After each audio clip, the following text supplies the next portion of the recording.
everyone, welcome back to our channel. I am back with a new video. In this video, I'm gonna let you know the types of credit card that Wells Fargo offers. So if you are looking for a credit card or if you wish to apply for a credit card and have a little knowledge about Wells Fargo, then this video is for you. So I'm gonna let you know the types of credit card that's available on Wells Fargo. So make sure to stick with us right till the end. Now to begin with the procedure, go ahead and open up a browser and on the web address bar type in creditcard.wellsfargo.com. That is going to take you to the official page. Now if you already have an account, that's well and good. You could go ahead and log in into your account. If you don't, then you could just go ahead and right on this page you have these interface. So if you wish to go ahead and apply for a specific credit card, then you'll be provided with a list of options that is available on a credit card.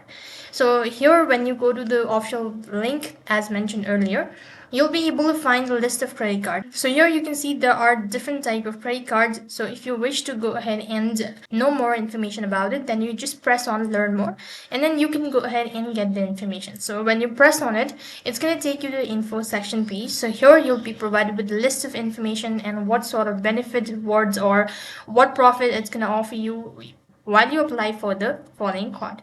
So you can go through it, read all of these information, and then you could just go ahead and check other credit card that's available. So these are some of the types of card that the Wells Fargo Bank offers. That is all for this video. I hope the video was helpful. Make sure to like, share, and subscribe to our channel. Thank you for watching. See you in the next video.